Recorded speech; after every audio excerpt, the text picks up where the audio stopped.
Hello students, welcome to Indraprasth Law College, Greater Noida. I am Dr. Neelam Pandey.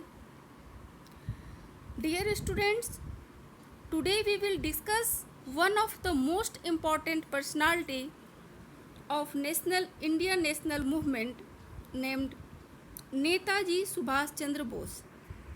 So students, let's start. Subhash Chandra Bose was born on 23 January 1897 in Cuttack, Odisha Division, Bengal Province. Students, Netaji Subhash Chandra Bose के बारे में आप सभी जानते हैं। इनका जन्म 23 जनवरी 1897 को बंगाल प्रांत के उड़ीसा डिवीज़न में कटक में हुआ था। He studied at Presidency College Calcutta. ये प्रेसिडेंसी कॉलेज कलकत्ता में ये पढ़ाई करते थे। He was later expelled for attacking a professor making racist remarks towards Indians. Presidency College में इन्होंने एक प्रोफेसर पर अटैक कर दिया क्योंकि वो प्रोफेसर इंडियंस के साथ भेदभाव करता था। Then he joined the Scottish Church College and earned his BA in philosophy. फिर इन्होंने स्कॉटिश चर्च कॉलेज ज्वाइन किया और वहाँ फिलॉसफी में इन्होंने बैचलर डिग्री हासिल की। इन 1919 boss headed to London to give the Indian civil service examination. He came fourth and was selected, but he resigned from civil services as the believed he could not side with British.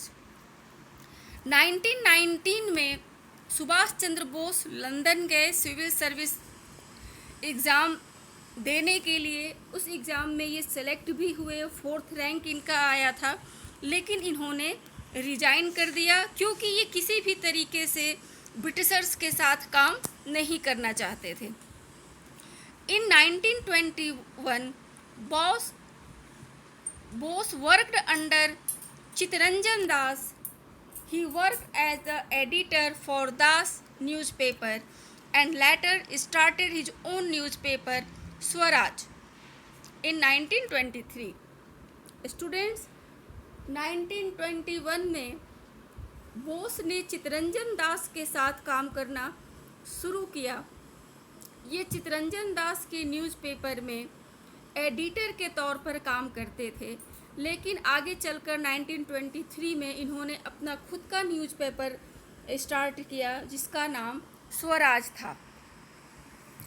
Bose was elected the president of the All India Youth Congress and also the secretary of Bengal State Congress. Students, Netaji Subhash Chandra Bose All India Youth Congress के president चुने गए। इसके अलावा Bengal state Congress के ये secretary भी चुने गए। Bose was arrested many times and deported to Burma in 1925 because he was suspected of connections with secret revolutionary movements. Students, Netaji को कई दफ़ा जेल जाना पड़ा। इन्हें 1925 में बर्मा निष्कासित किया गया था क्योंकि इन पर बहुत सारे रिवोल्यूशनरीज मूवमेंट्स में इनके संदेह व्यक्त किया गया था कि बहुत सारी रिवोल्यूशनरी मूवमेंट में इनकी सक्रियता है। During the 1930 Bose travelled in Europe visiting Indian students, European and politicians. Students, 1930 में के दरमियान ये यूरोप की इन्होंने यात्रा की है। यूरोप में ये कुछ वहाँ के इंडियन स्टूडेंट्स से मिले, कुछ यूरोपियंस से मिले, पॉलिटिशियंस से मिले। When Bose return to India he took over as the elected president of Congress in 1938 but disagreement with Gandhi ji and his views. Bose जब इंडिया लौटे तो 1938 में इंडियन नेशनल कांग्रेस के अध्यक्ष पद पर इन्होंने चुनाव लड़ा। एक तरफ नेताजी सुभाष चंद्र बोस थे अध्यक्ष पद पर चुनाव लड़ने के लिए, और दूसरी तरफ गांधी जी के एक रिप्रेजेंटेटिव थे पट्टाभी सीतारमैया। और इस चुनाव में सुभाष चंद्र बोस की जीत होती है, बहुमत से जीतते हैं वो, और पट्टाभी सीतारमैया की हार होती है। लेकिन चूँकि गांधी जी के व्यू इनके साथ मैच नहीं करता था, तो इन्हें लगा कि अध्यक्ष पद पर रहते हुए भी ये काम नहीं कर पाएंगे, तो इस वजह से इन्होंने कांग्रेस के अध्यक्ष पद से इस्तीफा दे दिया।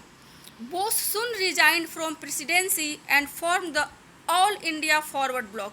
इन्होंने रिजाइन करके ऑल इंडिया फॉरवर्ड ब्लॉक की स्थापना की। He was arrested again.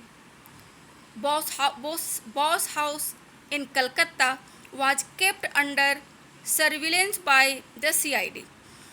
Subhash Chandra Bose को फिर होम अरेस्ट कर लिया गया और इनको सर्विलांस में रखा गया था CID के। In 1941, during his house arrest, Bose set the scene for the escape to Nazi Germany in the Special Bureau for India। Students, जब ये होम अरेस्ट थे नेताजी, उसी दरमियान इन्होंने नाजी जर्मनी के साथ संपर्क करने की कोशिश की। Bose formed the Azad Hind radio, और आज़ाद हिंद रेडियो की इन्होंने स्थापना की। He and other Indians who had gathered in Berlin made regular broadcast from Azad Hind radio beginning in January 1942, speaking in English, Hindi and regional languages in 1943। Students, Gandhi ji जब होम अरेस्ट थे तो बड़ी ही चालाकी से ये वहाँ से भागने में फरार हो गए। जर्मनी से इन्होंने संपर्क किया, ऑल इंडिया रेडियो की स्थापना की। जर्मनी में जाकर वहाँ के नाजी से जो तानाशाह था उससे ये मिले और ऑल इंडिया रेडियो की स्थापना इन्होंने वहाँ की। बाकी इंडियंस भी जो बर्लिन में इकट्ठा हुए थे उनके साथ मिल करके इन्होंने इसकी शुरुआत की थी, और उस ऑल इंडिया रेडियो से हिंदी में, इंग्लिश में, बाकी जितनी भी क्षेत्रीय भाषाएं थी, वहीं से ये देशभक्ति की भावना लोगों में भरते थे। Bose travelled to Tokyo, Japan and took leadership of the Indian independence movement in East Asia and proceed with Japanese aid and influence to form a trained army of about 40,000 troops in Japanese occupied as the Indian National Army। Students, Bose फिर Tokyo, Japan और भी Asia की कई सारी countries में ये घूमे Indian national movement को गति देने के लिए। जापान में जाकर के इन्होंने वहाँ अपने प्रभाव में लेकर के जापानियों को, इंडियंस को सेना तैयार की, एक इंडियन नेशनल आर्मी तैयार की, और वहीं से इन्होंने अनाउंस किया, give me blood and I shell give you freedom. तुम मुझे खून दो, मैं तुम्हें आज़ादी दूंगा, और जय हिंद का नारा भी इन्होंने दिया। Netaji Subhash Chandra Bose will always in 18 August 1945 his plane crashed in Taiwan.